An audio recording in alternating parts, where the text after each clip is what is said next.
And I think we're live. Okay, here we are. This is Mark Wildman of Wildman Athletica at Art Asylum in Los Angeles. And Ralph, will you tell me if this is coming up on your end? And today we're going to start to talk about a couple of things. We're going to start, here we go, live chat. There we go.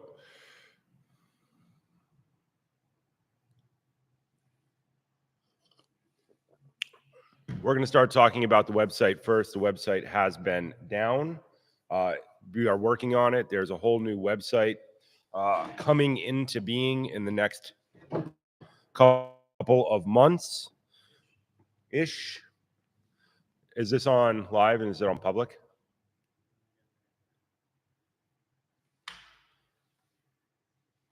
Hold on, let me see. Yeah, okay.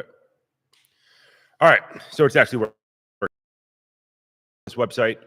The website is currently being worked on with a team to try to improve everything, of course. Everything needs to get better and better and better over time. That is the most important thing that we do, is improve over time. So the website was down. I got several text messages yesterday about that, and messages on YouTube, messages on Instagram. I just got a message from Germany 5 minutes ago saying that it's still down in Germany. And I am looking into it right now. It's working on my end, so I'm not quite sure what I've messed up. Something along the way. The new website that's coming into being is how far away? Ish. 2? 3. We'll call it 3-4 months. It's coming into being. That will be what we are trying to accomplish. It'll be phase 1 out of a 4-phase program, because I'm an engineer and so we write everything in phases because we are super nerds. We have been super busy here. We have been working on programs. The program that we're working on right now is the single arm heavy club program.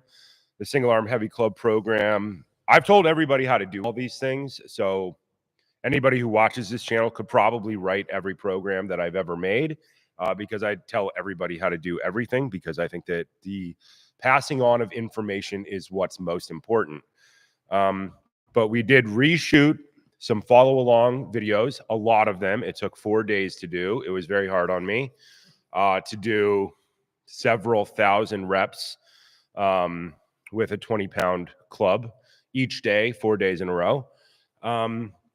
Each weight in the single arm program lasts about 24 weeks.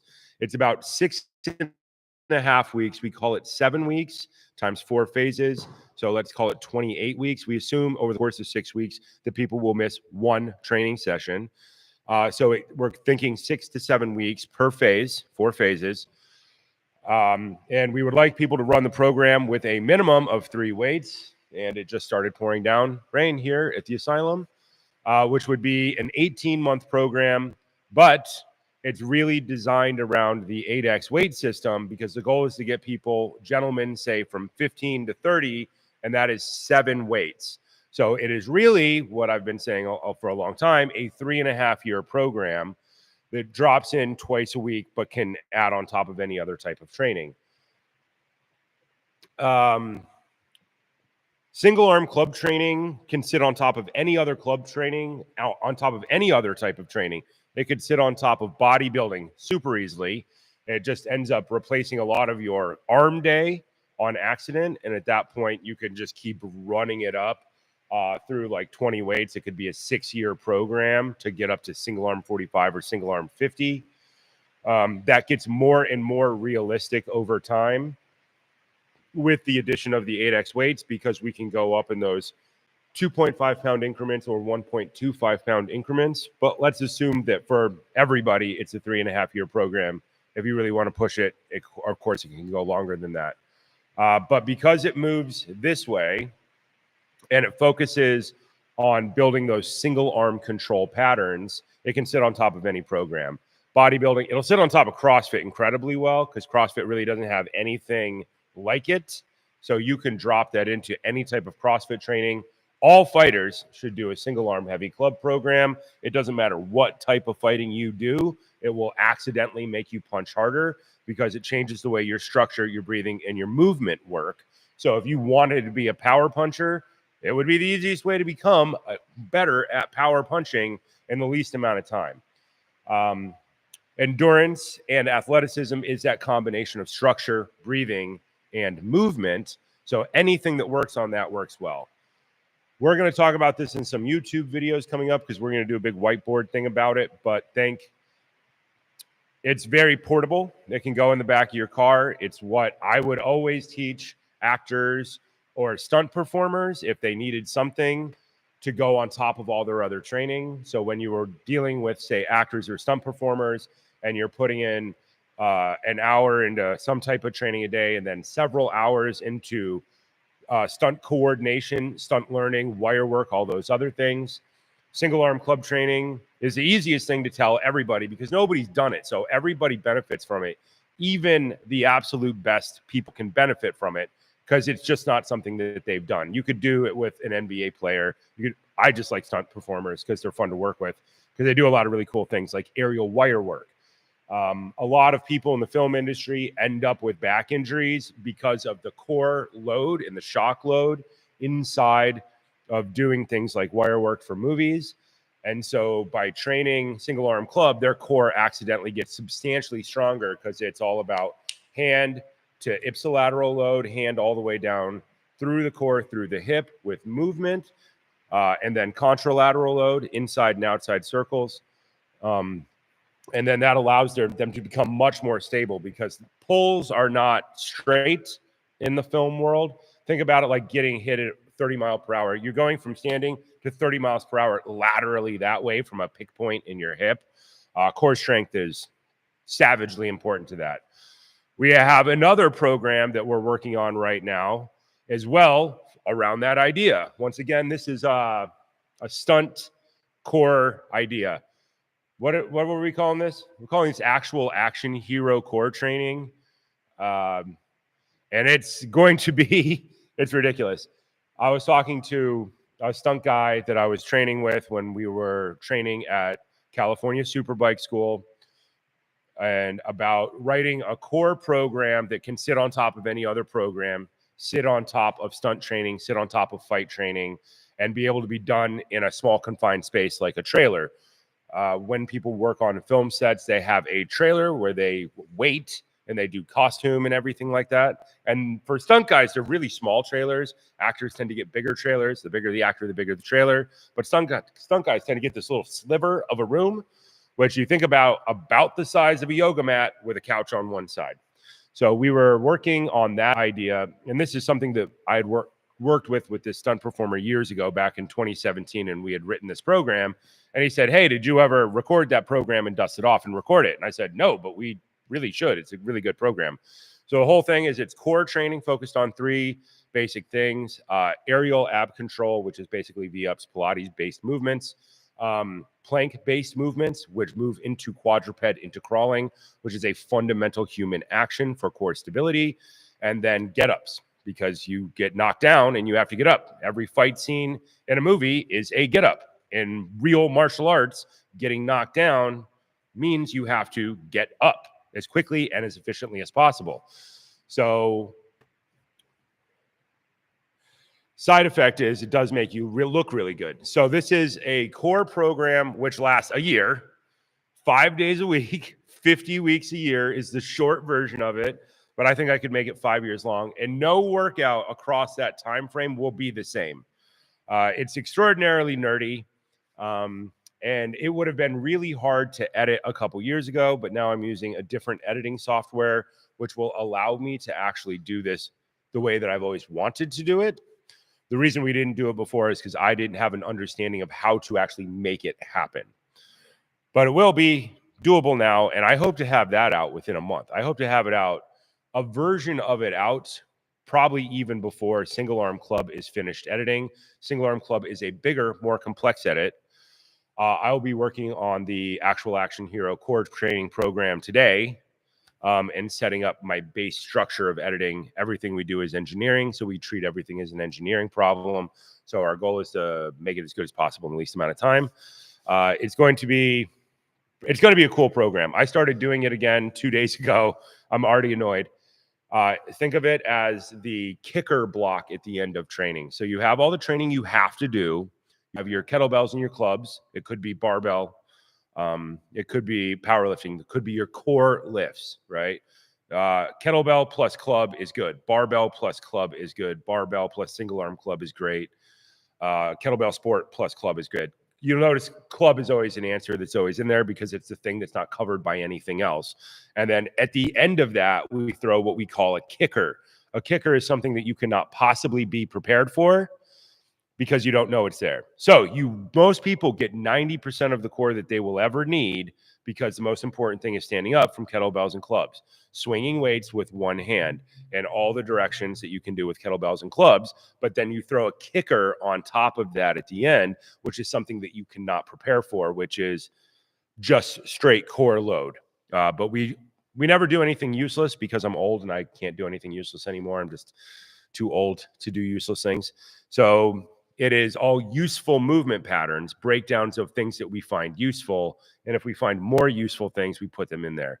But we're pulling our useful movement patterns from Krav Maga get-ups, judo get-ups, technical stand-ups, and wrestling get-ups. And then plank movements from wrestling, of course, because they're part of quadruped and stacking and basing. And then the V-ups, because you have to have those in order to do things like gymnastics or, in my case, circus. So we pull only useful movements and we shove it all in there. It's a really cool program. And if you saw the spreadsheet, it would probably hurt your brain because there are currently 1,000 fields in the spreadsheet. And I think we might be able to make 5,000, but at that point, it would be a program nobody would ever finish, but it would be fun. The goal is that it's not a finishable program. You can never finish it. It's an infinite torture session for looking good on accident and surviving being hit by cars.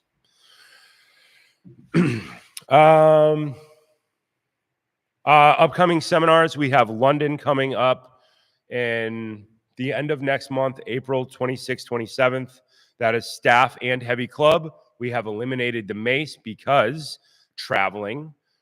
People are traveling to that seminar, and maces tend to be oversized baggage unless you have a sexy Badland Outfitters breakdown mace like I have, where it can actually be in a normal size case of luggage and be under the check-in weight. So we eliminated the mace part, and we'll focus on staff and club in London. And we'll go back and forth, teaching section to teaching section, which I really like because it shows people why those two things are the same. We're talking a lot. I had a lot of questions this week about program design and about other people's programs. You don't have to do my programs. You can do any program that records data, starts with a lightweight, builds up to a heavyweight, and is based on useful movement patterns. Those are the only criteria. There are a lot of really good training programs out there, but I consider a lot of them to be less viable for economic reasons. A lot of them use cable machines that cost $5,000 to $10,000, which I don't think people are going to get. And once you don't have that machine, the program becomes less useful to you. And if you have to find somebody who has that machine and travel to it, now we have travel time, we have the cost of gas, we have lost time in the car, which is non-productive, which is forcing us to sit more. A lot of the programs that I see people creating they're trying to recreate martial movement, because martial movement is the base movement. There is standing, walking, quadruped, jumping, balancing, lifting and carrying, throwing patterns, balancing. I am missing one in there somewhere. And then is fighting or self-defense movements. And that is an infinite category unto itself. For all of human history, people have been super interested in staying alive. In the modern world, we are safer than we have ever been before as a people. And that shows up in the fact that we can sit down a lot, and that we have the problems associated health-wise with sitting down a lot.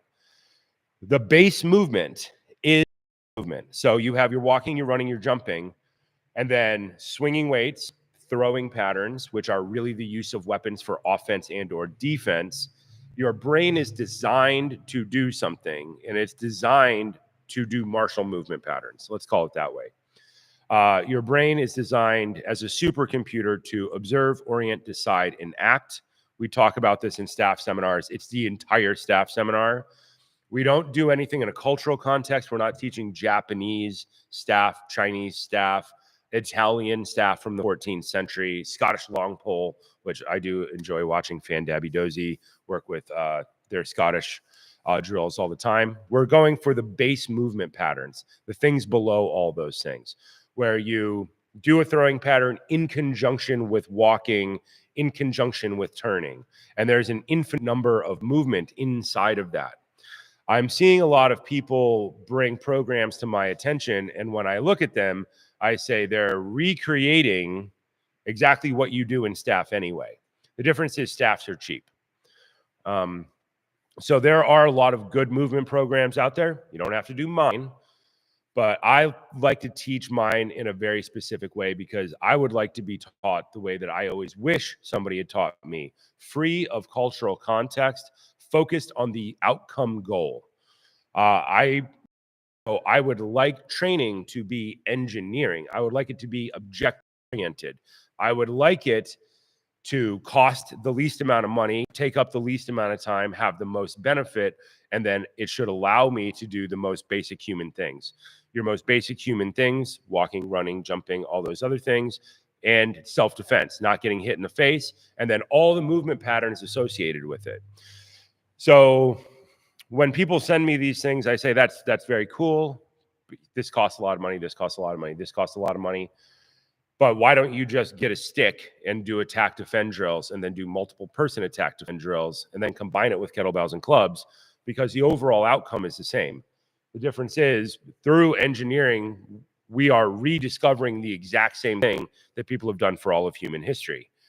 The most effective training is the training that you can do the most. Clubs and kettlebells are durable. They last forever.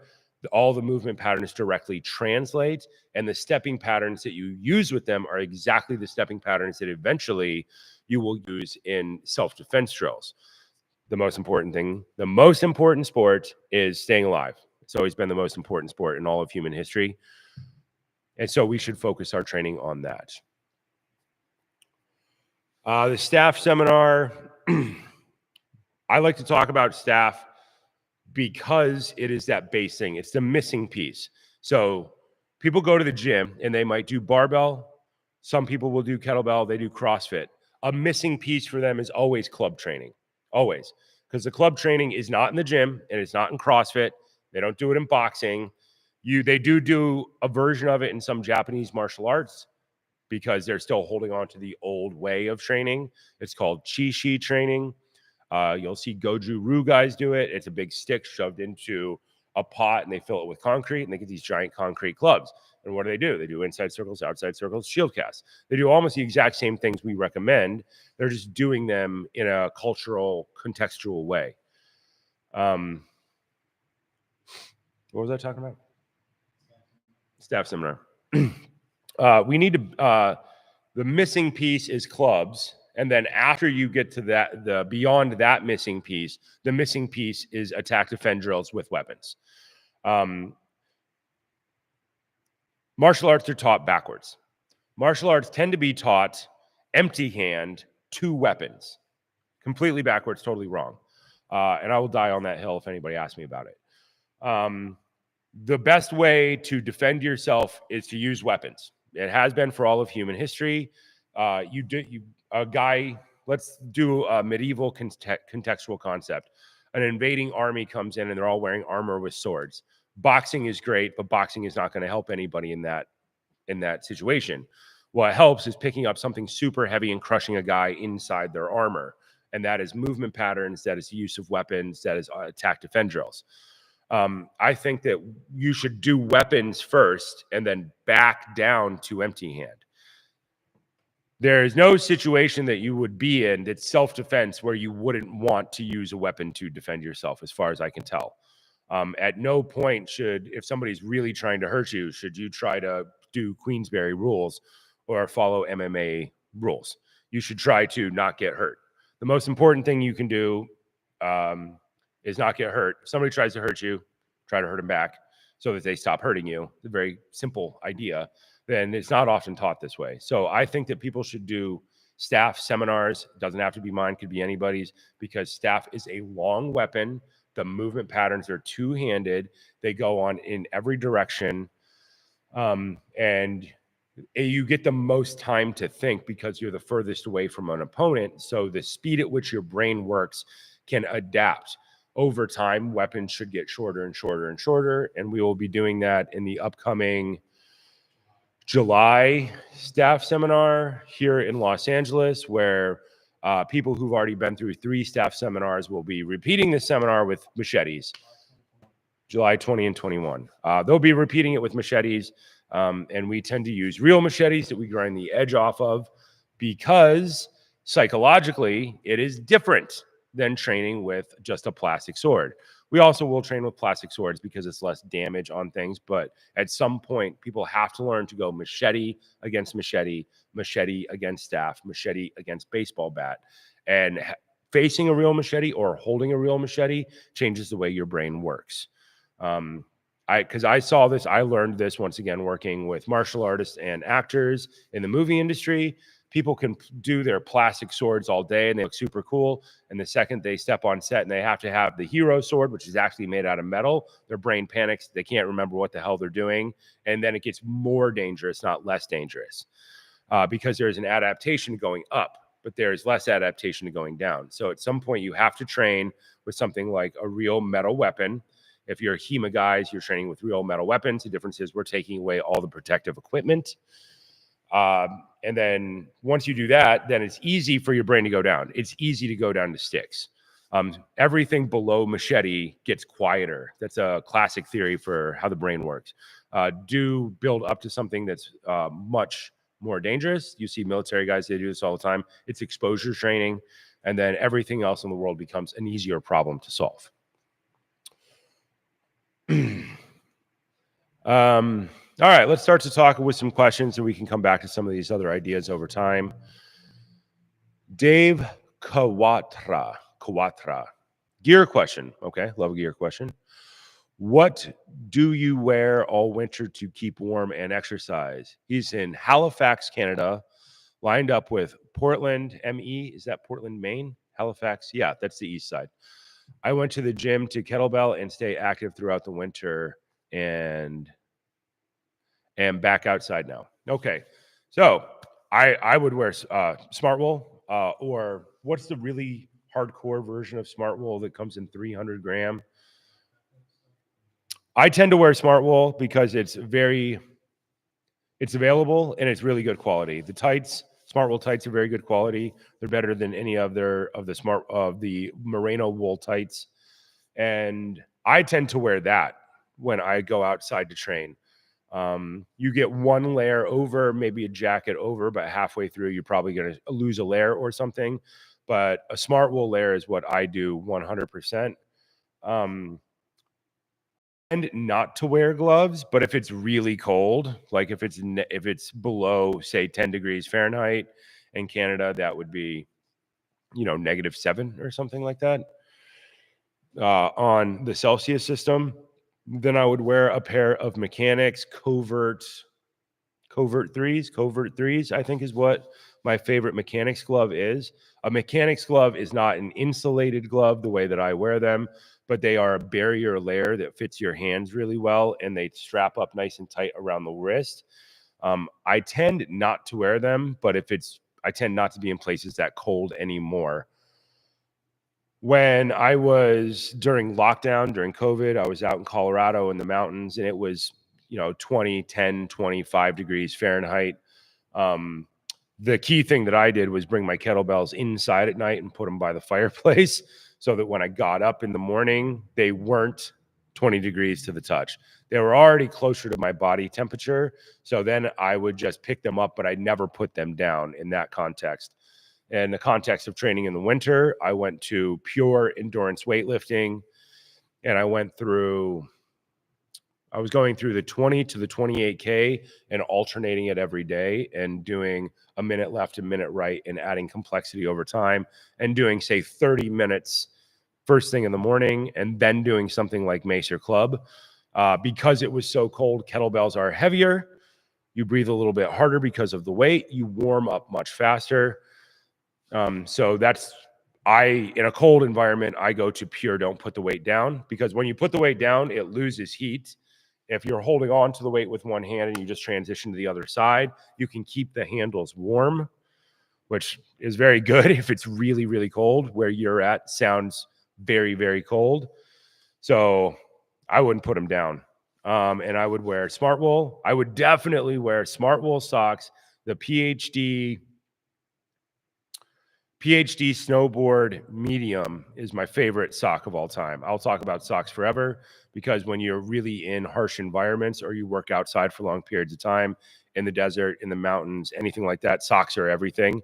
So in that context, I would probably be wearing a pair of TR105 boots, the wide open toe boots from Belleville. TR105 or TR105, I think, is tan. TR102, I think, is the black ones. I wear the tan ones, a pair of smart wool tights, pair of some type of cover over that's more durable for getting up and down off the ground.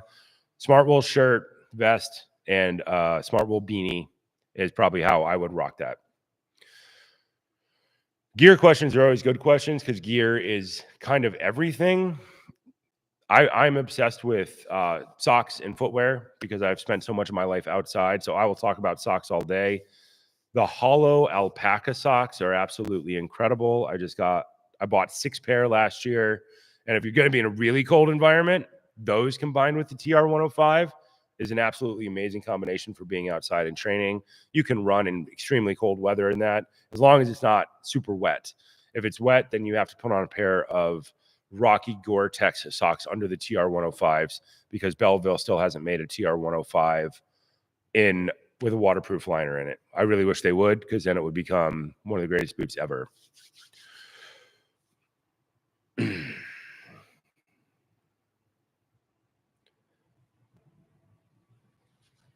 Is my timer still going off? Hold on a sec, guys. My timer is still going off for my workout. It's still looping 3 minutes.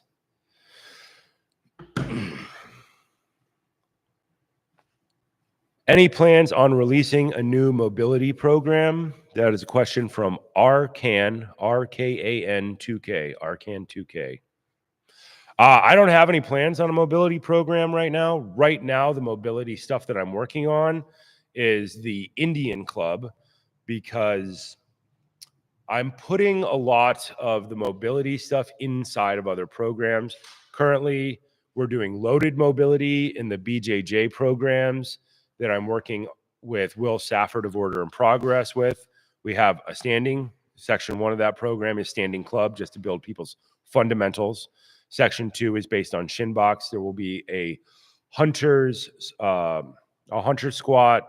There will be a skandasana version of that program. There's a bunch of versions of that program, but we're putting the mobility necessary for wrestling, specifically BJJ, and we're doing it as loaded mobility for time. A pure mobility program for like getting down and stuff like that, I don't have one of those on the docket right now. Right now, we're focusing on mobility in the upper body by doing light Indian club program. Currently, it sits inside of the TOI program, and it's single arm, 1 pound to 3 pound club on each side, back and forth, building up complexity over time. As a follow along, it's a neurological exercise. By following along without instruction, people are forced to analyze what they are doing, and it's set up in a 9-week course to get people to repeat the most important things the most time. And that is extending down to another 10 weeks inside of that program. And so it's neurological loaded mobility. If you're talking about a mobility program like I did with Strong and Fit, I don't have a plan for another one of those, but those are fun. I just don't have a plan for one. Should I put that on the docket? I will put it on the docket. I have a giant list of programs to get through. We have 5 with Will Safford of Order in Progress to do. We're going to try to get 5 more this year. I don't know if that's physically possible or not, but we're going to try. Single Arm Club is coming out. Actual Action Hero core training is coming out. Those are the next 2 that are going to come out. And then the training for overweight individuals, standing mobility, shoulder mobility, neck mobility with Indian clubs, that is less than a month away. I think I would like to actually have most of it done within 2 weeks. Is the website for programs down for anyone else? We're still getting websites still. It's up. I'm looking at it right now. It's up on my end. Is it up? Is it down in different countries? So I'm in America. It's up in America. Is it down in Germany? Is it down in Italy? I'm unclear because I can't check that. So there are DNS settings. So as it gets reset, it takes time for it to apparently propagate across the planet, which is a technical thing that I do not understand.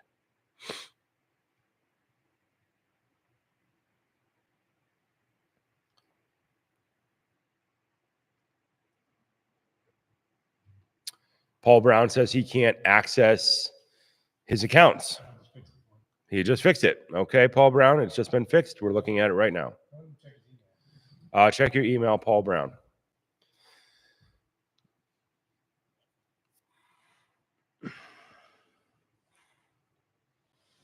All right. Sorry, guys. I have a lot of comments that the website is down. I'm trying to find. Here's a question. Nilda Aguila, rep question. You mentioned 20,000 math for 5 kilogram single arm club jumps. Where does that math come from? That math comes from doing it for the last 15 years and seeing almost nobody survive a 5 kilogram club jump without repeating a series of programs substantially more times than if you have lighter jumps. So if you have less weights, you still run the program. So if you think in a 5 kilogram jump, it's really an 8.8 pound jump. Think of that as a 10 pound jump. So in America, it would be the jump from the 25 pound club to the 35 pound club to the 45 pound club. At minimum, you should have the numbers for the 25, and it should be a 30 to get to the 35. There should be an intermediate weight. But because there isn't an intermediate weight in fixed club companies, you have to double up in order to get the experience and allow your joints to adapt and get better at it. So that number 20,000 math for the 5 kilogram club jumps comes from simply teaching it for the last 15 years and seeing what it takes for people to make that jump. Those are big jumps. Those are huge jumps for the majority of people. Most people do not have the structure to sustain it. The reason that we have worked with 8X to develop a club that has more adjustable weights in it is so that people don't have to do the nightmare of the 5K jump, because fewer than 1 in 10 people really survive it well, right? Without getting dinged up, without ended up getting hurt, without pushing too hard, all these other things. Training takes time. There is a neurological amount of time and physical amount of time that most training takes. And any good training program will talk about this. I talked about this last week. I went to Southern California Supermoto School for motorcycle riding and track, and they say the exact same things that I say. They say, 10,000 opportunities, it's just a start. They're looking to get people to do things 60 to 70,000 to 80,000 learning opportunities in order for it to become ingrained. So these numbers are all based on neuroscience. You can see it boil out when you do something like club training. You'll see it, right? Instead of a 5K jump, a 2.5K jump is a million times better. A 2K jump is even better than that, a 4.4 pound jump. So you have to make up the reps that you would have done with the weights that don't exist for that 5K jump for the most part. Some people survive it. There's a lot of guys who come from powerlifting or who were gymnasts as kids or circus performers, but they have a lot of neurological load in training and adaptation from other things. So people learn faster. The people who learn the absolute fastest are ballerinas, bar none. Bar none. They learn faster than stunt guys. Ballerinas, their entire thing is look and an 8 count is maybe 8 moves and think they get taught 4 8 counts at once, 32 movements at one time. And they get taught to them once, and they have to know it and be able to do it in that amount of time. Normal people cannot do that. It's about 32 times different than what's normal. Normally, people can change exactly one thing at a time. Ballerinas can tend to change about 32 things at a time. So it's all about making up neurological numbers for learning opportunities to do things better. So that's where those numbers come from. Slam ball question. When would you recommend starting slam ball? Would it be before or after Turkish get up? So think of Turkish get up as a get up program. It's specific to getting up. You could start it anywhere after clean and press. Slam ball is focused very heavily on squats. It's a squat nasty monster. It's designed to make your squat really, really good. And a good squat transfers to anything. It is not like a gym squat, not even a little bit. It breaks every rule that they will probably tell you to do in the gym, which is why we tell people to start with a lightweight, run the program through, get a heavier weight, because the squat section, so you have a clean section, a press section, a squat section. The squat section is really mean in slam ball because you can do some things with slam ball that you can't really do even with kettlebells or clubs, but which mimics one of the most natural types of lifting, stone lifting. The slam ball program is specific to mimicking stone lifting for fighters. There's a lot of rock bottom, getting all the way down to the absolute bottom of your squat, picking up a heavy object and then dropping it, getting down, picking up a heavy object and dropping it. It is loaded mobility, but if you practice any version of wrestling, you will notice these positions. Your spine is not in a perfect alignment. Your spine has to round, it has to flex around when your hips are in flexion, which they don't do in the gym. You have to round, you have to extend under load, you stand, you drop. There's a ton of versions of it. So think about a get-up program as being get-ups. Think about a slam ball program as being dominated by improving your overall squat pattern. Most guys will start around 40 pounds. If they need work on their squat, then they might need to start way lower than that, because the whole thing is about getting your range of loaded movement and mobility with the squat way better. But it builds up to about 100 pounds, but getting slam balls over 100 pounds is incredibly hard. But Bells of Steel has some very good sandbag options that you can run with it as well. There's just not a great way to control it above 100 pounds. I'm working on a way to do it. I've had a way to do it for years. I just can't get it out there. I can't get the equipment made to do that properly yet. But when I can finally get that equipment made, then that slam ball program is going to come back with a force, because it is an awesome program.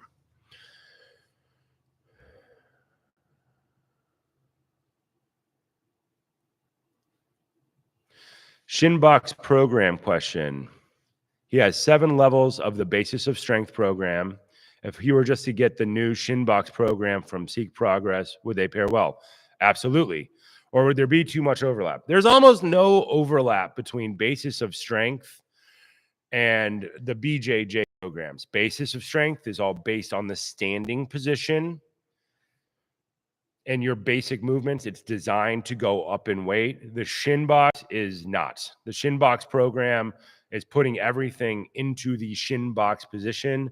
Some people will call it something like a 90-90, but it's not really a 90-90 because your legs are in. Dancers would call it 90-90. It is exactly a position that pops up over and over and over again in wrestling and in combat sports for leg attack. They will not overlap much at all. You could still run Basis of Strength twice a week and run Shinbox twice a week. Almost none of my programs will interfere with each other because I'm so nerdy that I constantly am checking that nothing interferes. So when we wrote Shinbox, the weight is substantially lighter than it will be with Basis of Strength. substantially lighter. Like basis of strength, you should be, approaching 50 pounds. With shin box, you're maybe approaching 25 pounds. It's probably half the load. I'm sure somebody will run that program so much that they get above that, but it's unlikely. It is a loaded mobility program more than anything. It is designed for lightweights. Most people will start at the 10-pound mark for the shin box program. So it should not interfere with basis of strength. But you should really have a kettlebell day opposite those two things. Because you're going to spend so much time in your order position. You need kettlebell to provide traction, to provide the opposite movement. It could be clean and press. It could be Turkish get up. The Turkish get up program combined with shin box, combined with basis of strength would be a nasty, awesome program if you were a grappler, for just overall improvement of your overall dynamics of your basic positions, which is honestly what most people need. Most people do not have position specific preparedness for their sport. And if you go back and you look at things like Kung Fu, all of Kung Fu was general physical preparedness slammed into position specific preparedness. It shows up over and over and over again in history. It would work out really well.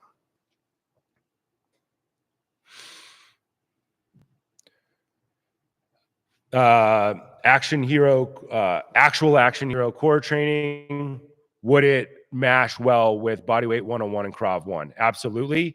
They are different. Bodyweight 101 is the basis of skill training. Krav 1 is a skill. It's a skill training. Actual action hero core, of course, would sit right on top of that. It would be hard on you. But that's kind of the point. The actual action hero core training program is specifically designed to not be easy. It's designed to be challenging, but in the amount of time and the amount of space that people would have, that stunt guys would have. So it'll stack on top of anything. Actual action hero core will stack on top of anything. I can't think of anything that it wouldn't stack on top of. Yes, it is designed to stack on top of anything. It'd stack on top of ballet. It'll stack on top of Kung Fu. It would definitely stack on top of MMA. It would stack on top of circus. It would stack on top of triathlon. It would stack on top of CrossFit very well. It would stack very well on top of CrossFit. Should the hip flexors be pushed all the way forward when standing all the way up? Should they push back when swinging? If I understand that correctly, yes. The hip flexors your glutes should be engaged and your skeleton should be in a line when you stand up. They should not be pushed beyond the line. We are not making a D shape when we stand up, nor a C shape. We're trying to get with all of these programs to get people to stand up. And we could either just have people stand up, which doesn't give people a frame of reference. In order to get good at finding the center, you have to move around the center. Old idea from martial arts. So something like kettlebell swings and clean and press teach people to stand all the way up, but it works way better when you combine it with something like single arm club training, because you're rotating around the vertical axis, and the way the hip flexors move, they're twisting, they're lengthening, in the standing position. So your body will come to a natural standing position, which is the goal of all of our training, is to get better at that natural standing position. All right. Here's a question. Neuro prep. Can you tell me what the neurological prep is actually doing on the club days of the TOI program? Thank you. Yes. So this is in the Training for Overweight Individuals program. There are 3 sections. Section 1 is a deadlift, squat, press version, because you'll notice that's the basis of kettlebell training, basis of our barbell training. It's the basis of most training. And then we have the single arm section of that program, which is based on circles and shield casts, because once again, we're trying to get people better at standing up by rotating them around their vertical axis. The neurological prep is that 3 sets of 10 doesn't work. You're not getting enough statistical learning opportunities. So the single arm program starts with a low number, 3 sets of 5. And so that's 15 opportunities to learn on each side, which is 30 times 3 exercises, which is 90 learning opportunities. And then you add volume over time and you get more and more learning opportunities. I can't remember what the math is on that program, but the goal is we start at a really low number, something that's very doable for neurological prep. It has to be something that's accomplishable, that is very easy to do with the 8X, because we can take it down to 4.5 pounds, make it 6 pounds with the Wildman handle, 7.25, 8.5, etc. And you run the program and you do slightly more each day, but we're stacking up those learning opportunities. We're trying to get you to a minimum of 10,000, but you're not done when you get to those 10,000. You go to the single arm club program and you get many, many more thousands. I haven't finished the spreadsheet for a single arm club yet, but we will have a total number of learning opportunities once I finish that spreadsheet today. It's a very big spreadsheet. It's extraordinarily color coded, but it's 3.5 years of training. So I have to I'm following along, but we are going to have a total amount of weight moved at the end of the program and a total number of learning opportunities, which is really high, 50,000 plus.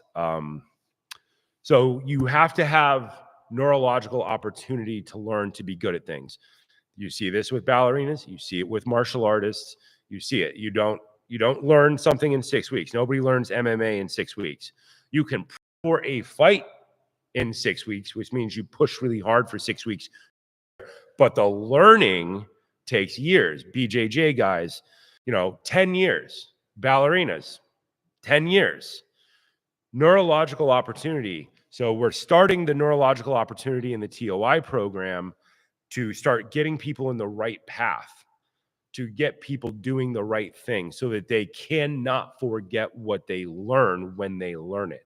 That's the point of neurological prep. Our goal is to make things impossible to forget. You may get out of shape, but you will never lose the ability to learn those movement patterns again. And I keep talking about ballet because I know so many ballerinas, but they never stop doing bar. So their ballerinas training is broken up, tends to be into 2 sections. The first section is bar, I think 45 minutes of that, and then 45 minutes of floor work. Rough, that's kind of an average of what I see ballerinas around the world doing. More hardcore, obviously much more hardcore than that, but that's like, something that people do. But Kung Fu used to be the exact same way. Jiu-Jitsu used to be the same way before it became BJJ. When I did Kung Fu, you spent 45 minutes to an hour at the beginning of every section just doing neurological prep. And then you followed it with another hour of specific adaptation. So when you look at things like dance, like martial arts, you will see these 2 ideas pop up over and over and over again. And so we have those ideas integrated into all of our programs, because learning to move better, we're learning to move. We're not working out. We're learning to move better in what we consider the most useful ways for our objectives. Other people have different objectives. They will teach you different things. They will have different amounts of time. They will value different things. The question is, what do we value? Why do we value it? And how do we want to accomplish that task? I think that movements are the most important thing. And I think that neurological learning opportunities need to be designed into every program in order for it to be successful. The goal is to change people permanently.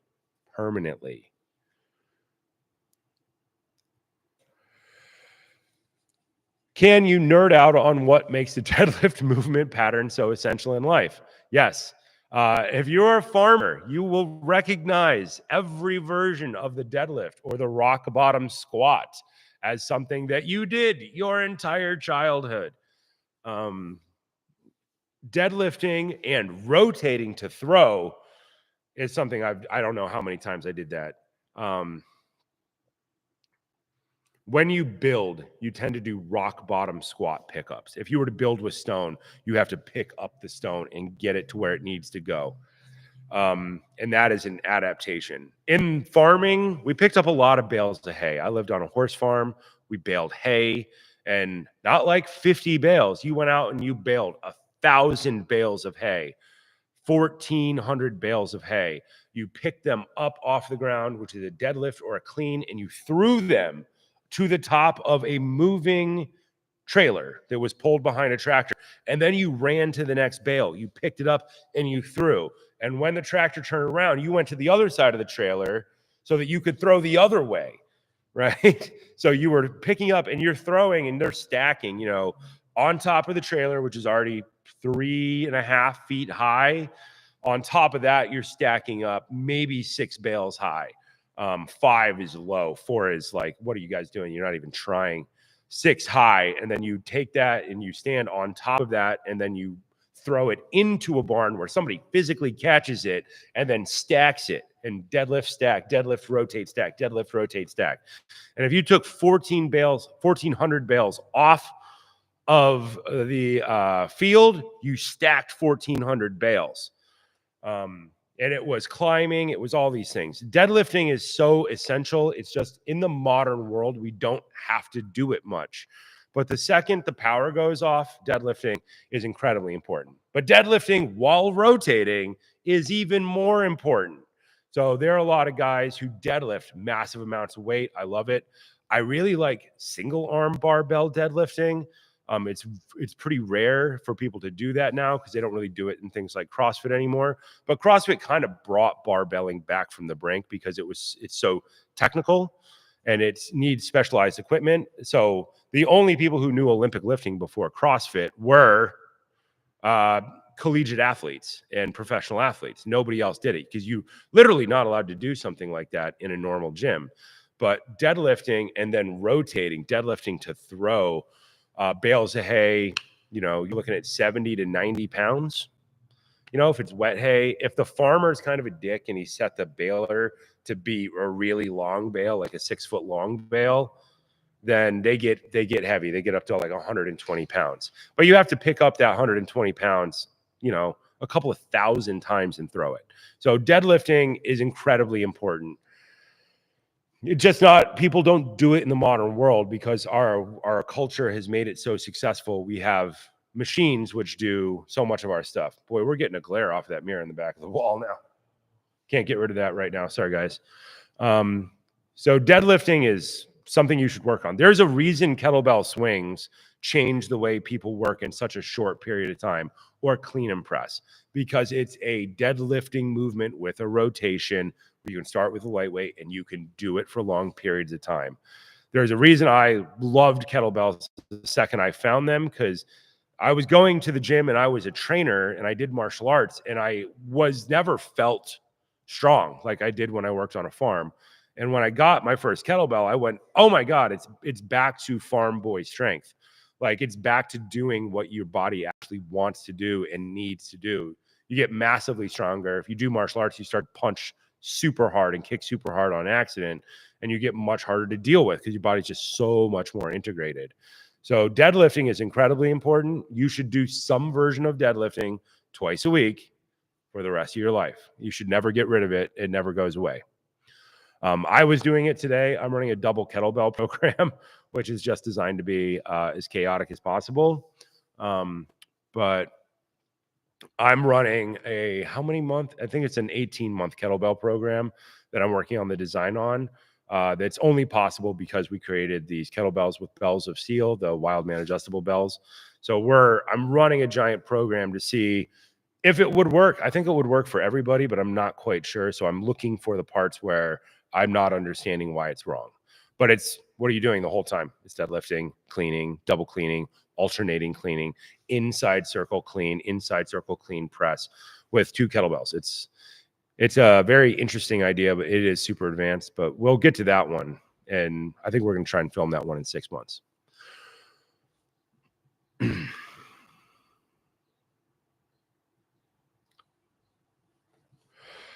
Two-handed club question. This is a good one. Dark Nowitzki. Dark Nowitzki. Two-handed club question. Can I continue the mill squat program after 50 pounds with increments of 2.5 pounds? Yes, you can. Secondary question, should he increase rest time? Depends on how, if you have 1.25 pound jumps, you don't really have to increase rest time because your adaptation will move along with you above 50 pounds. But getting our hands on that equipment, 8X is working on all that equipment and working hard to get it out to people, because I would like to push basis of strength in the mill squat program. I want to push them to 80 pounds. That's always been my goal. And the equipment has not existed to do it.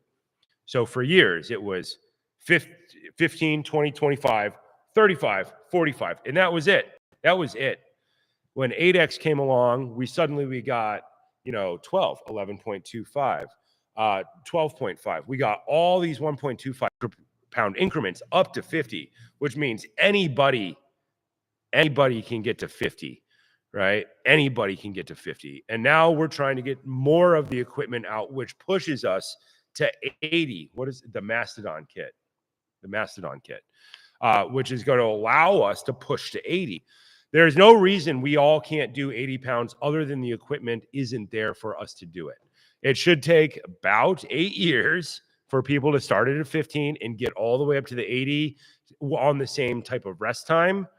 But it is, the Gladiator goes to 105, the Mastodon goes up to 80. So I'm trying to push above 80. So can you guys, where am I? There, I have some in the background there. We have some Great Lakes Jira clubs, and I have some monster clubs with Great Lakes Jira that are coming out. Just because I wanted them, because I want more monster clubs, because getting to 50 is awesome, but I want to get to 115. But I don't have right now all the equipment to get up there in 1.25 pound jumps. The equipment simply does not exist yet. So I'm, of course, skipping and trying to make all this other equipment and writing other programs for monster clubs, because I want to make 80 pound club my 80% weight. That's my goal, which I don't know if it's physically possible, but I'm sure we can do it. And there's no reason we couldn't do it. We can. Now that I have a metal shop right outside, we can make a lot of equipment and prototype things and test things. But there's a famous wrestler, the Great Gamma, G-A-M-A, where the name Gamma Cast comes from, which is an alternating two-handed shield cast. And I talk about the Gamma Cast all the time as an alternating shield cast. But he used an 80-pound club, and he did 1,000 360s a day with it, which I think would take about 45 minutes nonstop. I don't think we need to do that. I think we can just get to 100. I think to getting to 20 sets of 5 would be amazing. But in order to get better, when we go to an 80-pound club, in order for him to do 1,000, it means that his max club weight was like 160, right? It means that he was well above that. It means that 80 pounds was his 50% lift, or way lower, maybe his 20% lift. So when we think about these things, think about them like barbell. When you barbell, you go to CrossFit and you work on your lifts every day, you track your data, and on the board it will say, we're doing hang cleans, high hang cleans at 80%. 3 sets of 3 plus warm-up sets. So you know what your 100% weight is, and then you go back to your 80% weight, and then you do your 3 sets of 3. And then you, over time, Pavel used to talk about this, 60%, 80%. I talk about this a lot. Getting your 60% weight and your 80% weight, those are where you lift. And then that can increase your max lift at the top. This is an old idea in barbelling. I just want this idea to come through to heavy clubbing. And the 8X is making that possible. So yes, please go above 50 pounds in the smallest increment you can, 1.25 pound jumps, and then keep the 30-30 timing from basis of strength and from the Order in Progress mill squat program, Order in Progress squat program or Order in Progress club program number 1. Our goal is to get to 80. So the way that I talk about this is, I talk about this in martial arts terms because I've been talking with Will Safford of Order in Progress about this a lot. and putting it in martial arts terms helps people contextualize it much better. White belt is 15, 20 pounds. Blue belt is 25, 30 pounds. Think brown belts where you have a pretty good solid understanding is 50 pounds. And then above 50 pounds, you're getting into your higher levels of brown belt. And let's call, club master 100 pounds for now until that changes, until a bunch of people can do it. And then club master will change. Yeah, so I'm lifting. Yesterday, I did the 32K club from Great Lakes Jira, and I did 10 sets of 10 shield cast. But I have a long break in there because I have huge jumps in weight in these clubs. I have a 32, a 36, which is a 4K jump, which is 8.8 pounds, and a 40. So the whole program changes. The less weights you have, the more steps you have to take to get the neurological load and to allow your body time to adapt to not rip yourself in half. Because once they get up into those weights, if you mess it up, it's just like deadlifting 500 pounds. If you mess it up, you can really go wrong with some things.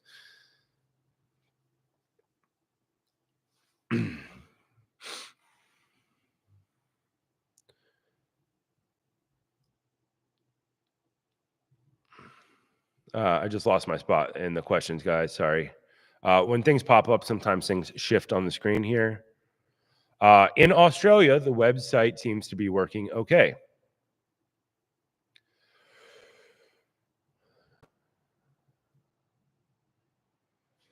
Here's a good question. Rado23, WRADO23. Could TOI be used, training for overweight and deconditioned individuals, be used for older athletes wanting to be more consistent? 100%. It is the Indian club section alone was specifically written for older family members of mine who needed consistency. It is literally designed around consistency. So if you do the Indian club section of that, it builds consistency by building habit, by building success. So the first week is just 4 minutes. You do a minute, a minute, a minute, a minute, and you put it down and you walk away. And it goes 5 days across. And then week 2 is 6 minutes. Minute, minute, minute, minute, minute, minute, 6 minutes. And you do that across. So it's very doable because we want people to learn to succeed. We want them to think that it's easy and that it's fun. And when people train so hard that it stops being fun, they learn to not do it. Neurological stuff again. So the TOI program is designed, that Indian club section is specifically designed to help people become more consistent. And then that builds up to 30 minutes where it builds up to 20 minutes alt hand, and then it goes into double club for 30 minutes. And we might extend it beyond that. We might extend it into eventually a 40-minute thing, because then you're just adding a minute at a time and you're adding consistency. You have 5 things to get through. And then it sits at a 19-week plan now, but if we added another 10 minutes beyond that, it would become a 29-week thing, and people would start very simple and build consistency. Everything we do is about trying to get people to build consistency. The way that we wave programs, the way that we change apparatus, the way that we change movements. In the basis of strength program, you go level 1, level 1, level 2, level 1, level 2, level 3, level 1, level 2, level 3, level 4, level 1. So that they come back. So it's the same families of movement, but it's not the same thing. All of this stuff is there for a reason, and it is specifically designed to make things as doable as possible. And I want to provide people with a 8-year, 10-year, 20-year program where they can work on the most important things and never get bored, right? If you get bored, if you don't like a program anymore, because that's why you do programs twice a week. I don't know if I've ever said that, but that's why you do programs twice a week. It's hard to get bored of something you only do twice a week, and you can stack. We used to stack 5 different programs inside of a week for athletes, because then if a section shifts or changes, every day can become slightly different, and you're still working on everything important, but it doesn't get boring. That is a giant neurological trick. But if you get bored of one, pitch it, keep all your notes for it, pull in another program. get rid of Turkish get up for a while, pull in slam ball, and then one of the things can change. You can change all of them, just keep maybe one constant, keep doing basis of strength and jump to something else and to pull in slam ball, pull in get ups. They're all meant to do Tetris over and over. I don't think I talk about Tetris of training that much anymore, but I probably should because it really is a core idea. But I've said it so many times. I think everybody knows it, but obviously people don't. But these ideas are built this way for a reason.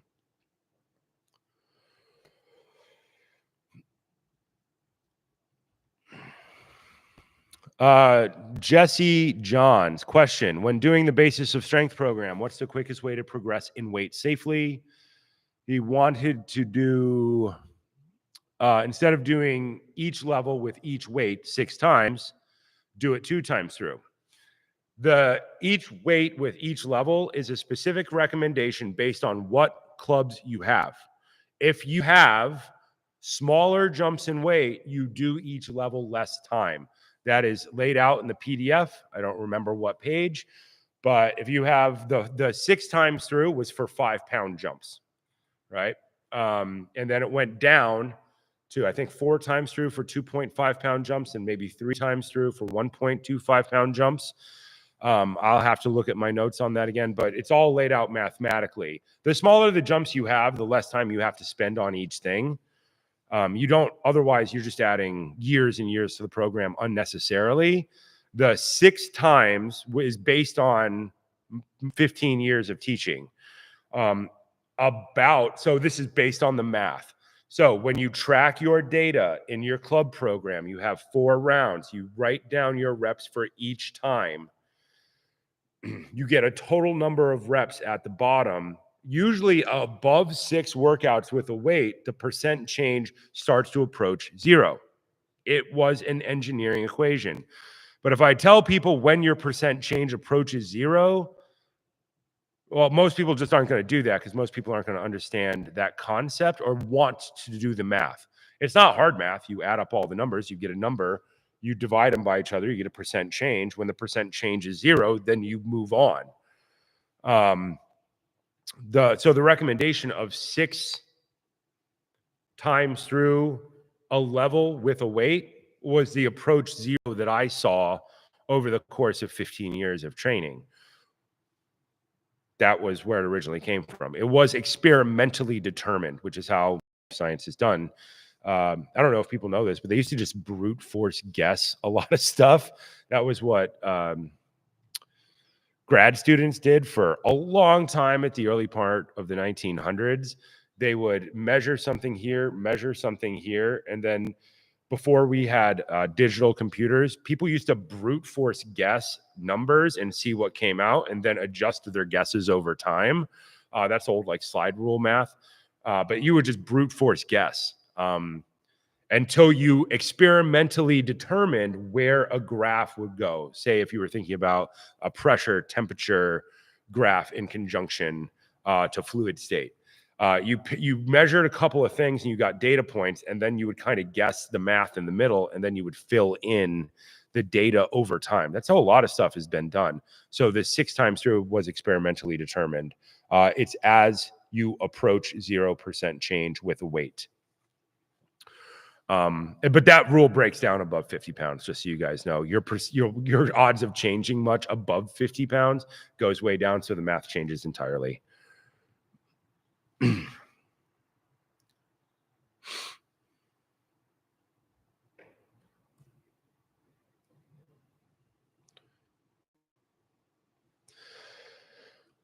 When will the lightweight Wildman kettlebell from Bells of Steel, the Mark II, come out?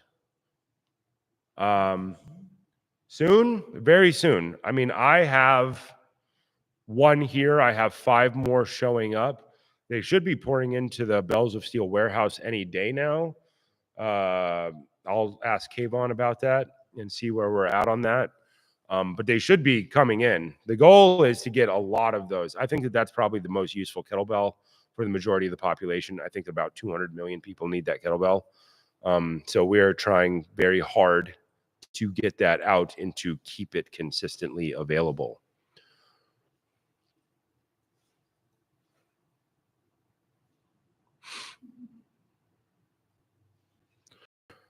Program integration question. Have you ever had someone doing Feldenkrais awareness through movement alongside your program? Absolutely. I trained a famous photographer who did dressage on his German warm blood, who is named Unique. And he rode every day at an extremely high level. So if you know about dressage, you have like level 1, level 2, level 3, level 4A, level 4B. And he was riding, I think, 3 to 4A. And he did Feldenkrais, which is awareness for saddle seat for riders. Specifically dressage guys love Feldenkrais. And I had him doing single arm club and basis of strength and kettlebell swings. On top of that, he was training a couple days a week and we worked on stuff. But yeah, once Feldenkrais is amazing. It's awareness through movement, but it's not conditioning. It is awareness, and people like it because when you're doing something like dressage, for people who don't know, dressage is ballet on horses. It is how rich people used to practice horsemanship. Think about it in a ring where they ride. There's alphabetical letters around the outside of the ring. That changes based on different parts of the world, but they ride different patterns and they work on changing leads. They work on their saddle seat. They work on their posture, and they work on communicating to the horse by subtle micro movements of their body. For lack of a better term, that's the Mark Wildman cheap cowboy breakdown of dressage. It gets more complex over time. The gait of the horse changes, and the transitions in the communication to the horse changes as well. Feldenkrais guys are famous for helping riders learn that. But yes, if you are doing Feldenkrais, if probably for riding, then you should stack kettlebell swings on top of it. Your posting will get better. For people who don't know, posting is a way that you sit on an English saddle to time your movement with the movement of the horse to have the least amount of impact on both the rider and the horse. But it is endurance, hip snap. And then you should also be doing, of course, single arm club training for that lateral transition of the spine, because when you're riding, you're communicating to the horse also by pushing up and pushing down on your feet and controlling the angle of your knee and how your leg interacts with the side of the horse. Ironically, this is extraordinarily similar to Super GP motorcycle riding, where when you're going around a fast turn, it's also something very similar to Feldenkrais, where you're going around the turn, and instead of pushing your hand down away from you, you might be pulling the bar towards you away from the turn to pull the wheel out from under the bike so that the bike leans down. And then you might squeeze the gas tank in a very similar way, the way dressage riders do. And that's all based on Feldenkrais. Feldenkrais is just awareness training. But yes, you should do, if you did nothing else, do kettlebell swings, clean and press, and single arm club program, and your Feldenkrais will skyrocket. It would be impossible for it to not to. That's a great, I love Feldenkrais question. It's such a random, weird question. And ironically, I know a ton about it because I've worked with horseback riders my whole life. I was never a dressage guy, right? My dad was a cowboy. My mom class in dressage. Obviously, they were doomed to divorce, which is the most horse joke you could ever make for horse people, because it's always a cowboy and a hunter jumper, and they always fall in love, and then they always get divorced. It's inevitable. It's like a law of nature. But so you hear a lot about Feldenkrais by hanging out and cleaning the barn and tending horses and grooming horses for dressage riders, whereas I'm just out doing ranch riding and stuff. I would absolutely love to find a hunter jumper coach who would take me on in Los Angeles. I can't find anybody. Nobody wants to deal with somebody my size because they simply don't know how to deal with me. It's the same way a gymnastics coach absolutely doesn't want to deal with me. I'm simply too big for them to have an understanding of how to communicate to, which I think sucks, but that's why I always end up doing ranch riding or something like that. I would love to do hunter jumper class, but I can't find anybody who will let me on a hunter jumper 17-foot warm blood around here because I'm a cowboy. So they absolutely, for people who don't know, English riders and Western riders do not get along almost at all. And nobody gets along with Western pleasure riders, by the way. Western pleasure riders are the outcast of all of horse culture, as well they should be. Horse jokes. Only people who do horses will get all of these things. Also, I post a lot of pony memes on Instagram because I have an ongoing feud with a pony in the Midwest. And our hate is strong, and it gives us meaning in life, being this pony. Question. When I swing side to side, he's driving down opposite leg, which ends to drive my knee back, but your vids say the opposite knee. Yeah, you're cueing wrong. When you're swinging a heavy club, think of it like dancing. You should be leaning away from the club, not with the club. And you should be pointing your body towards the club no matter what. If your feet are straight ahead, your hips should start to face the club. As it swings across, the club goes the other ways, your hips should transition to the other side. And you should be sitting away from the weight, which means that your rear leg should be driving forward in order to keep your feet flat on the ground. If your leg is not driving forward, if that leg is going straight, something is going weird in your spine, and we should examine that. Because that sounds like you're rolling your spine instead of rotating your spine. I may be wrong from that description, but it sounds like you're rolling your spine, which we're not trying to achieve with heavy club swinging. That is a gymnastics movement, the roll of the spine.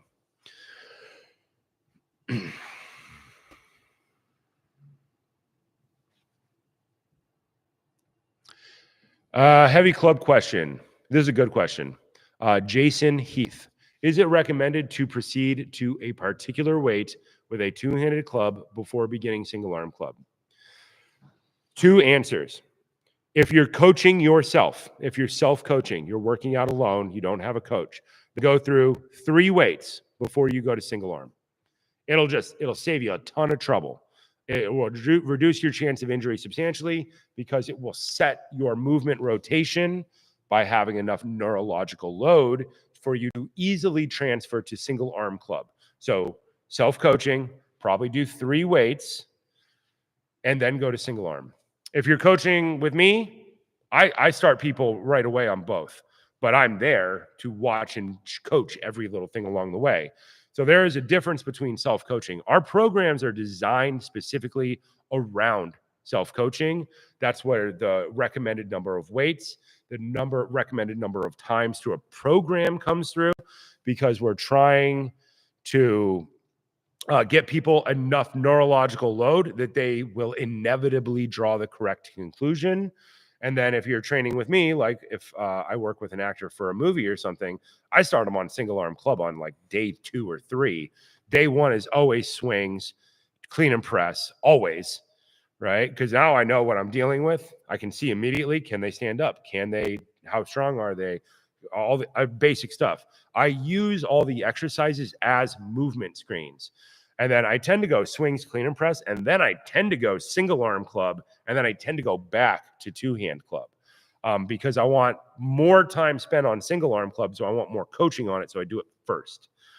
Because when you're working with an actor or a model or something, you have a limited time frame to get the best result. So you're trying to shortcut a lot of the neurological load through immediate feedback and coaching, which is the best way to do anything. It's just not practical for almost anybody to get that much personal, private coaching. So 2 different answers.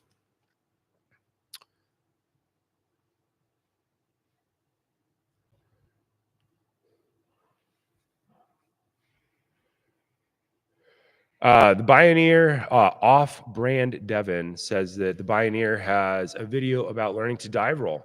Excellent. Bioneer is one of my favorite guys. He is absolutely amazing. I like him because he's more like me. He's not the greatest at everything, but he's trying and he's putting things together and he's experimenting. He's experimentally determining information, and his editing is amazing. His communication style is very, very good. Dive rolls are a very interesting topic. We haven't talked about them yet. We had a whole dive roll thing planned, but I need more mats in here because this is currently a concrete floor. Stunt guys practice a very specific set of rolls, right? It's certain schools of stunt guys. Stunt guys basically tribe up, and they have tribes, and you'll hear their names are associated with certain things, just like martial arts lineages are. Think Cobra Kai and Miyagi, right? If you get Karate Kid jokes from the 80s. And there's a whole series of rolls that people do to build up to dive rolls. It is kneeling, same side shoulder roll, all the way down, other side kneeling, same side shoulder roll, alternating, same side shoulder roll. But the kneeling shoulder roll, which is half kneeling position, which we talk about in the Turkish Get Up program, that's why it's there. It double stacks on top of a bunch of other things. In that same side shoulder roll allows people to get closer to the ground so that they can learn to roll their back. The limiting factor that most people have in dive roll is usually hamstring lower back mobility. The stretch preparation for that is always plow. It is always plow stretch. And it is always the ground engagement series, rolling like a ball, deck squat. People trash talk deck squats. And it just, if anybody trash talks deck squats, I know immediately that they don't do real shit. Like, I know immediately. Because no gymnast would trash talk a deck squat. No circus performer would either. They would go, oh, clearly a good idea. So dive rolls will sit on top of kneeling, same side shoulder roll, alternating kneeling, same side shoulder roll, standing same side. And then there's all these walking patterns, and then turning into kneeling, turning into standing, all into same side shoulder rolls. And then introducing objects into it, vaulting over something, landing, going into a kneeling same side shoulder roll. Dive rolls are cool, and I'm very happy the Bioneer is making videos about them. I'll have to go and look for it and watch it, because I have my theory on what dive rolls is and the coaching for it. And I like to see when my stuff, if it lines up with other people's stuff. Which is the best kettlebell club program for soccer? Kettlebell program, obviously kettlebell swings. Your overall endurance will go up. Kettlebell long cycle is a monstrous program for that. And then single arm club. Single arm club, because of the way that it's transitioning, and when it builds up, you're not putting a weight down for about 7 minutes and 30 seconds per exercise for 3 exercise. But because of the way you rotate the knees, it helps prepare you for rapid direction change, which is all of soccer. For the Europeans, that's football. Great question.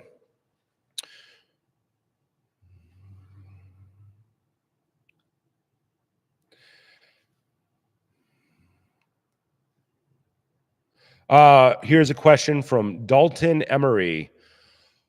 What program would Tetris into TOI?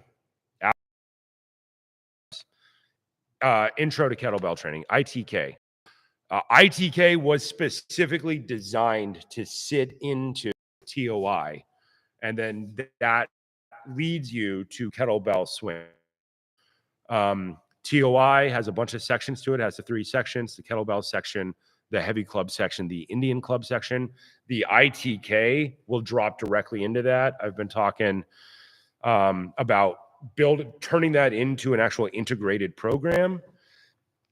It's just a lot of computer work. It's on the list. I just haven't done it yet, but you would alternate it days with TOI, with ITK, with Intro to Kettlebell Training, which has 5 levels. It goes level 1, level 1, level 2, level 1, level 2. There's a perfect path for ITK, which is the way that I trained people in the least amount of time. And then there's the easy path where you go levels 1 to 5 for a week, level 1 to 5 for a week, level 1 to 5 for a week. You would just be dropping that in to in between TOI program.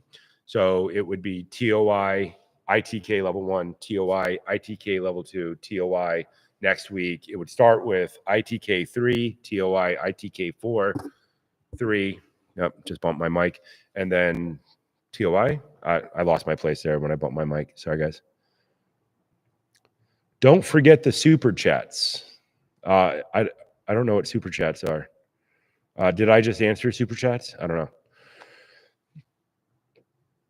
Single arm club question. If you could micro load the club to 0.5 pound increments, would you still prefer volume cycles? And would you increase weight in a more linear manner? That is an excellent question. I wouldn't um, alter the load like that, because there's not. That's a really good question. I wouldn't do that. I like the jumps between weights because it allows me to set up a heavy light cycle. I can have a heavier club with a lower level of complexity, and I can have a lighter club with a higher level of complexity.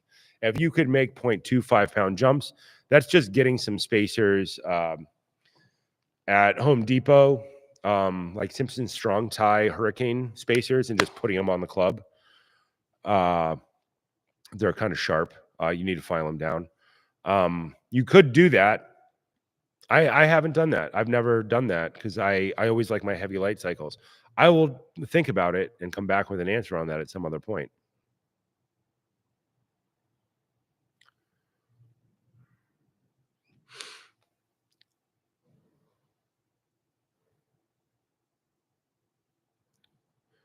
Uh, what is my opinion of Hindu squats and push-ups? Hindu squats squat down where you're balanced on the tips of your toes and you drive your knees towards the ground. Um, I don't like Hindu squats that much, but I've ripped my legs in half several times. I know a lot of people love Hindu squats. I do like Hindu push-ups, which you can think of. I like the Chinese push-up, which is like a version of the Hindu push-up. So think of a Hindu push-up as going into down dog, doing a dive bomb push-up into up dog, and then building back up. There's a couple of versions of it.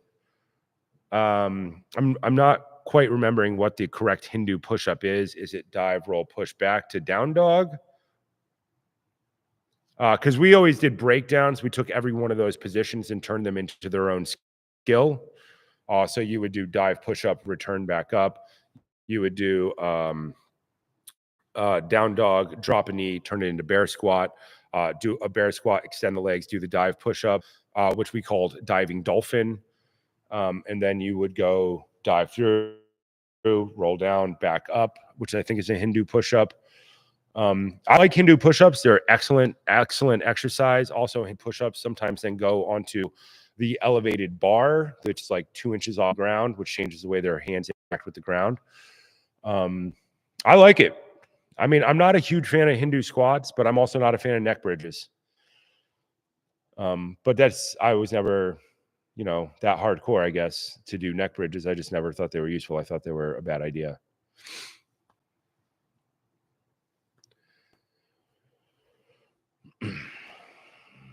Deck squats paired nicely with ukemi practice. Absolutely. Ukemi practice is martial arts terms from Japanese martial arts. Aikido guys use this term a lot, and jiu-jitsu guys. And so, yes, deck squats are absolutely amazing. If you're going to fall down and do any version of martial get-ups, deck squats are one of the most important things, I think, because they lead to core integrity. Somebody told me that commented, I think it was yesterday, that you should learn break falls before deck squats, and I think that's absolutely backwards. It's absolutely backwards. Deck squats teach you to maintain core contraction and not slam your skull into the ground. That's why they're there. They're so that you are learning part of a roll. So you're dropping down, you're rolling, you're getting back up. If you do something like dive rolls, you do the front half of that and you come up in a deck squat. And then you come up in a deck squat stagger stance, which turns into a run, which is the basis of free running and or parkour. Break falls, people think that practicing break falls without general physical conditioning is going to work, and it tends not to. So break falls are based on your ability to stabilize your body when you impact the ground at a high speed in a really bad way. And keeping your head from slamming into the ground is one of the main things, but that's based on your core contraction, driving your pelvis and your ribs together to not get broken by the fall itself and splat, as we used to call it in jiu-jitsu. Don't splat. But you're trying to dissipate energy. Deck squats should come way before break falls, in my mind. I think every jiu-jitsu school should do deck squats as part of their curriculum, and I think they should do them for as long as they do break falls. I think that it should be an integral part of break fall training. I think that training would go better if it was in there, but that's just me, of course. Single best exercise for kicking power. I'm going to go with The most basic kick first, front kick. That would be a contralateral single side kettlebell step back lunge to single leg drive. That is a monster builder for developing pure power in the straight line forward for kicking. Pure power for that. So single lunge, think 90-90, step back, put your knee, stand up, and you don't stand up and put the back leg on the ground. You stand up and you drive it straight up, knee above parallel, which contracts the core while you're holding that weight. You're going to have to move your elbow slightly so as not to drive your knee directly into your elbow. But for kicking power, that is the easiest one to build kicking power in the least amount of time. Absolutely.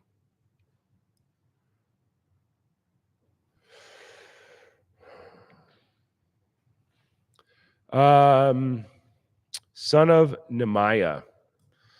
He is coming from a bodybuilding background. He does multiple sets for upright rows and rear delt rows. Bet this guy's got a super traps. If I use heavy clubs in Macy's, could I replace my shoulder exercise and still build size? You can replace half of your shoulder exercise. So bodybuilders, I love the look of bodybuilders. The guys, I have a friend of mine who's in a punk band, and he does upright rows, deadlifts, and rear delt rows every day. The back of his neck is just massive. He looks super cool. I don't know how he does it when he's on the road. I think they actually wheel a barbell into the underside of their traveling bus, which I think is amazing. That's like real dedication, and they just pull it out in parking lots and do it, which is super punk rock. Very Henry Rollins. So clubs will not interfere with that at all. They will drag your shoulder down and out. They won't interfere with your bodybuilding at all. Single arm heavy club won't do it. If you already have your traps built up, it's just going to activate them more.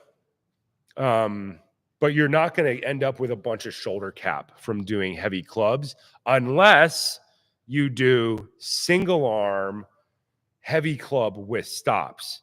I wrote this program a couple years ago. Of course, I never shot it because I didn't have time. But think about breaking down a mill into every piece and then doing it with just a light club, but 4 times. Think about a 90-second time period. Left, right, left. Think about that as replacing your shoulder exercise where you grab onto the rack, you put your feet at the base of the rack, you lean out, and then you do lateral raise with that other arm. Think of it as the Kung Fu version of that. If that's the shoulder cap one. And that comes after everything else, and that is light weights. Two-handed heavy club will stack on top of bodybuilding amazingly well. Amazingly well. I love bodybuilders. I just never have time to do it because I'm like on a farm or on a track or traveling or all this other stuff. Bodybuilding takes dedication, and you have to be close to your gym in order to accomplish it because you have your 20 sets for 3 exercises per body part or something like that. There's so much cool science that goes into bodybuilding. But two-handed club, basis of strength program, you could drop in twice a week. Just it's a lot of legs. So you'd probably do your super heavy barbell legs first and all of your legs, and you would shove it on, but you would probably do the version of the two-handed club program that's available on Seek Progress, Order in Progress with Will Safford. It's that first section of the BJJ program. It's 3 levels. It's 5 exercises per level. And the goal would just be to go up in weight, to start at 15 and get to that 80-pound club. And that would stack on top of any type of bodybuilding. Single arm club essentially becomes your arm day, and you keep all of your massive upright rows and all that stuff that clubs and kettlebells don't do well. You keep all the angles, incline bench, incline wide bench, dips, all those directions. Kettlebells push up, dips push down, incline wide bench for that wide upper chest. It's all the stuff that isn't in natural lifting.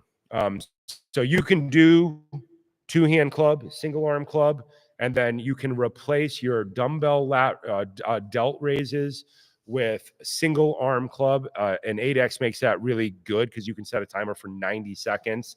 Stop, move, stop, move. You start at like 6 pounds. And if you got to 10 pounds, it would be insane because the length of the lever means that it's different than a barbell. And you keep all those angles for bodybuilding that don't exist in anything else. Those incline upright rows on the bench, that incline bench, all that stuff. That would be amazing. I would love to see some bodybuilders really drag club training into it because original bodybuilding 1,000 years ago was done with clubs. They built up to an 80-pound club and they lifted stones and they did all that stuff. This stuff keeps popping up all throughout history. And in the modern world, we've just separated it, but it all goes together. Single arm club question. The KAA kettlebell. This person is doing club 2 times a week, single arm. Excellent. Later, would you recommend going to higher weight single arm or 2 arm or same weight but 2 arm? I would recommend that you keep your single arm club twice a week for 3.5 years until you get to the 30-pound club. If you're a kettlebell guy, it should be complementing your kettlebell training because it should be equal and opposite of the load of your kettlebell for the most part. On accident, they should work well together.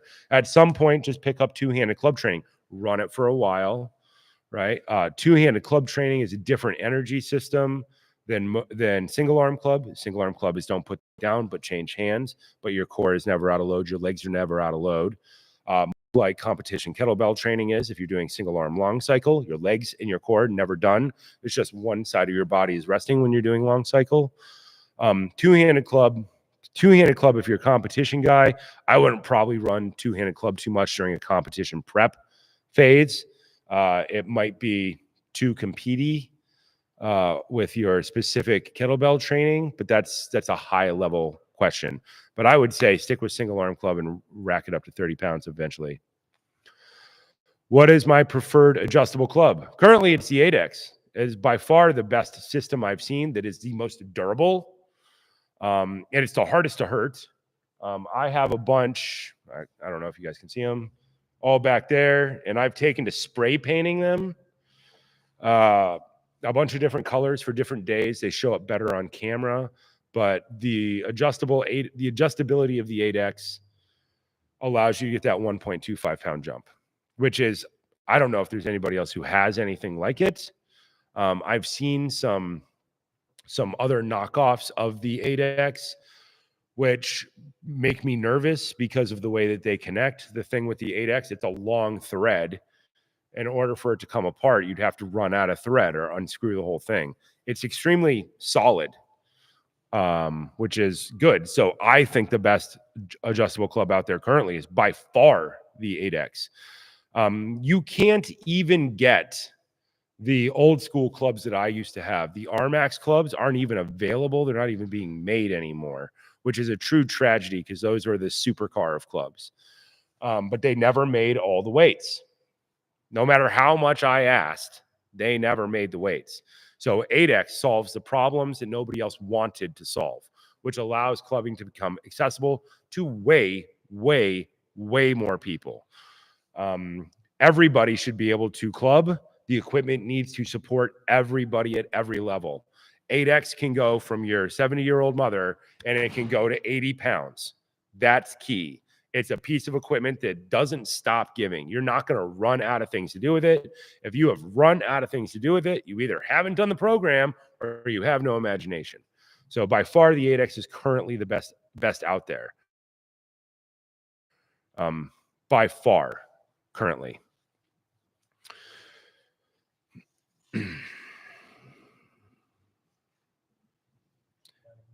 What was that? We're at 90 minutes, guys. Let's see if we can't find one more here. Let's go down to the bottom. Daryl Northcutt question. I'm used to doing my programs around the TAC Fit 4 in 7-day waves.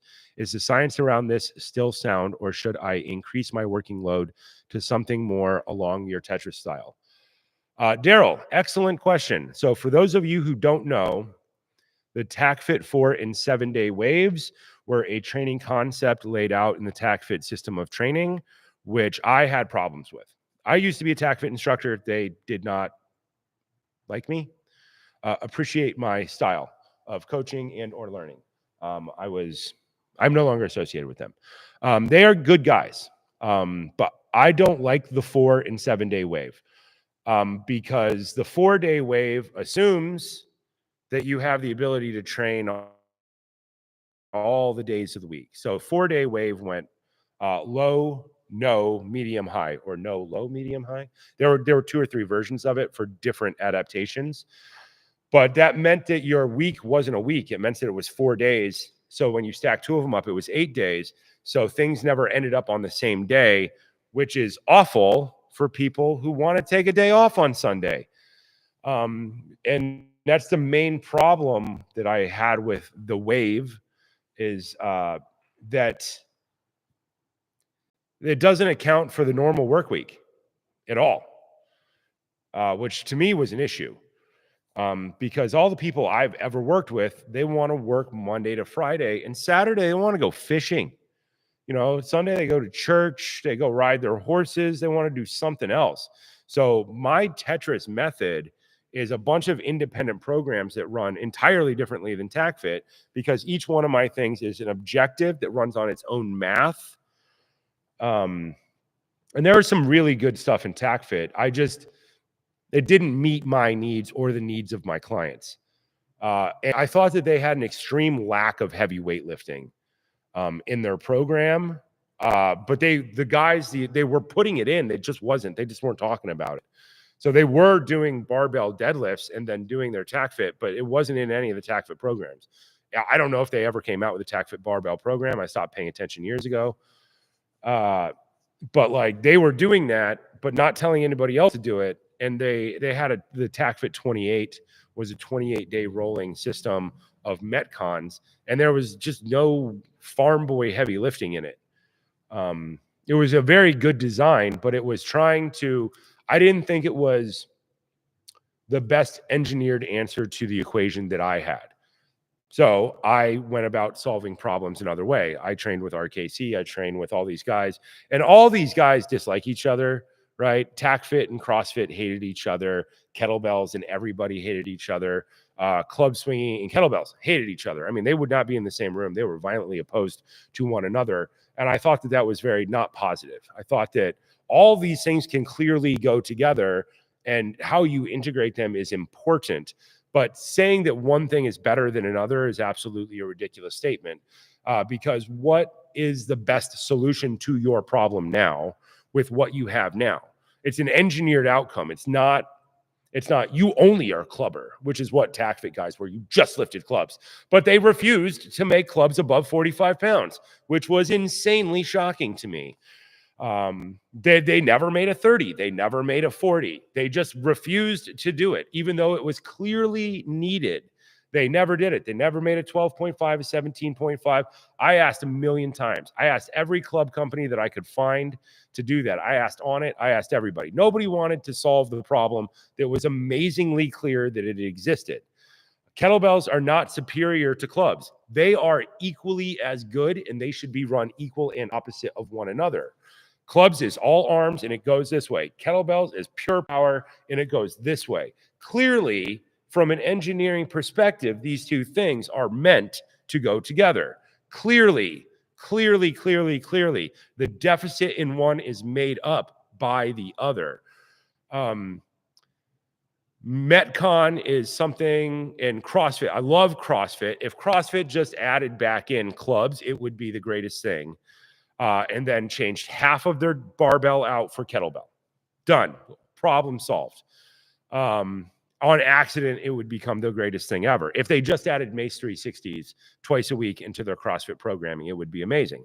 But people who don't know this, like back in 2007, all of these companies were vying for market share, and they all thought that they were competing for the same market share. There's 8 billion people on the planet. There's market.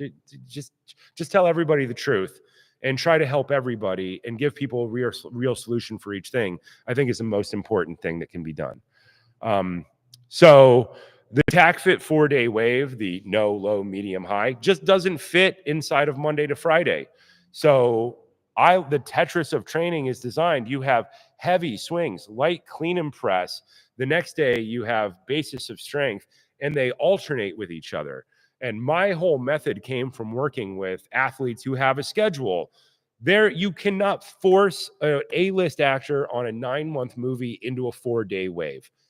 Nobody gives a shit about your 4-day wave. Nobody. It's either 12 hours of talk today and we're throwing you off of a cliff tomorrow, and your job is to adapt the training to their schedule. They are not going to adapt their schedule of 400 people and $500,000 a day to your 4-day wave. It just doesn't work. So I like the Tetris of training because it works for everybody. You Badland, Wildland out firefighters, smoke jumpers, circus performers. The goal is to create a system that actually works around people's schedule and not force people to work around a perfect schedule. It was an interesting idea, and it was interesting marketing, but I didn't think it worked at all. That's my take on the 4-day wave.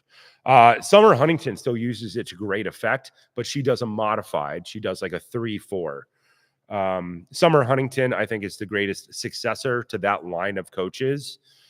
With her invention and culmination, it was originally her yoga training combined with her kinesiology training combined with steel mace is her steel mace vinyasa program, which to me is one of the absolute best, most crushing, soul crushing, and improvement oriented Metcon programs there is. I'll tell anybody to do that program at some point in their life.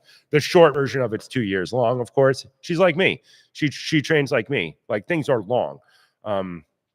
Hers is not as mathy as mine, but her Metcons are brutally insane. And every time I see Summer Huntington, she makes me do them, and I almost die. All right, guys, we're going to have to wrap this up. We've been talking now for 1 hour and 46 minutes. I have to actually do my actual job, which is finishing these programs. So thanks, everybody, for coming. The most important thing that we do is learn. Opportunities are always there. You don't have to do my training. You can do anybody's training. Go to seminars.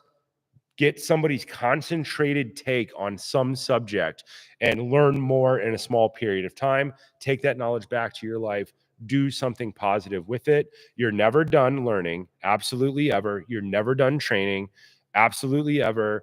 You are never a master of anything. You're just getting better at it, and you're getting rid of the stuff that does not need to be there.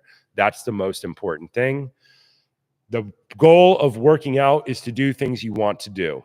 I want to ride motorcycles and ride horses and climb mountains. So all of my training is based around that. Side effect is I like to hang out with my martial arts friends and do martial arts. So we like to build all of our training around these ideas. You don't have to do what I do. You can do whatever you want. You can pick whatever goal you want. You could just pick hiking with your kids. That's a great one. My friend just wanted to hike with his kids after a back injury. So we taught him a whole series of programs, and now he can carry his kids for 5 miles through the forest. Perfect, right? They go out and they go mushroom hunting. It doesn't matter. It doesn't have to be my goals. It can be your goal. But the goal is that you learn what you need to learn. You take what is you and you get rid of everything else. And yes, I am stealing that from Bruce Lee. Thank you, everybody, for showing up today. And we're going to do it again next week. These were very good questions. Thank you so much for asking them. Please come again and ask me more questions. We all learn by asking questions, answering questions, and thinking about it.